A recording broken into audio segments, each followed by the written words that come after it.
all of us are surgeons and we love to operate, but I will be talking about non-surgical management options. Does it have any role, and are there any drugs that can be used in the treatment of degenerative cervical myelopathy? So degenerative cervical myelopathy is very relevant because the spinal cord has limited regenerative potential.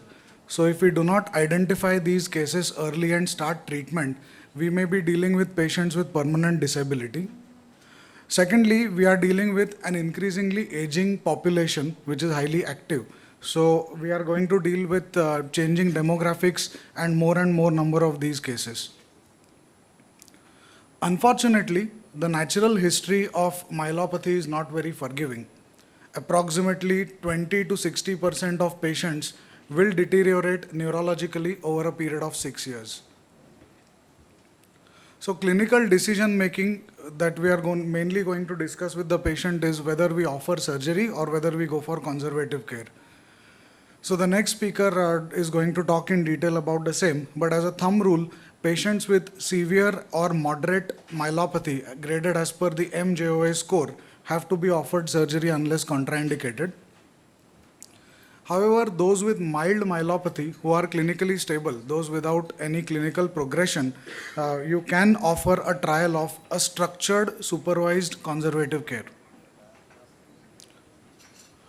So the goals of non-surgical care are relieving the patients of mild symptoms, delaying the progression in selected cases, to maintain their daily function and quality of life, very importantly regular follow-ups to monitor for worsening signs, educating patients about red flags, so if there is anybody who is progressing, you can immediately switch to surgical interventions. In terms of non-surgical options, the main role is rehabilitation along with a neuro rehab doctor, role of drugs and regular follow-ups. So there have been various studies which have looked at rehabilitation options in myelopathy. They have studied a role of bed rest, cervical traction, prolonged immobilization, modalities, physical therapy, as well as NSAIDs.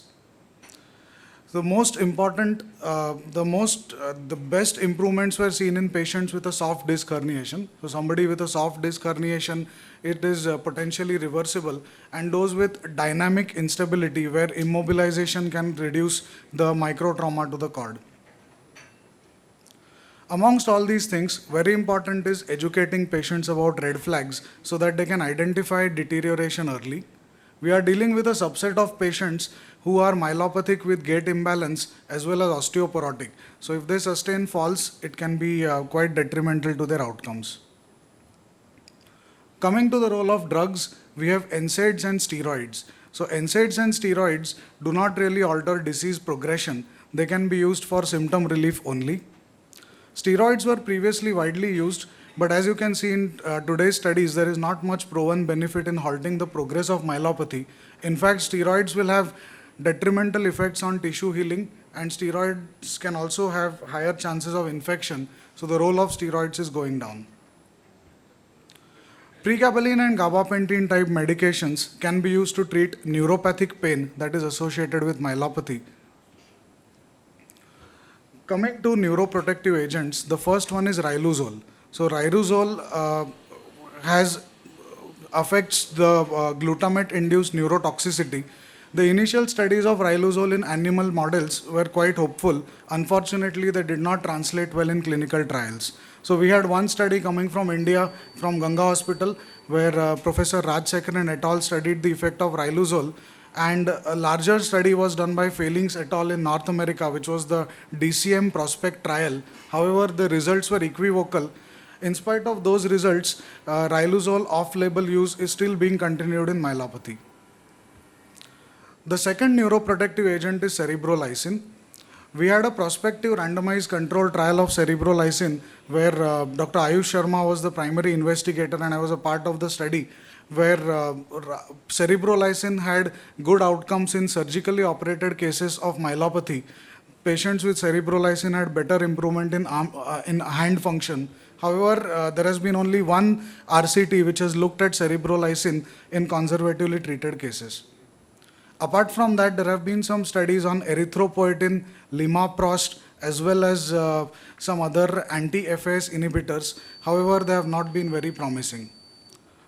Can I just take 30 minutes to conclude? 30 seconds? Seconds.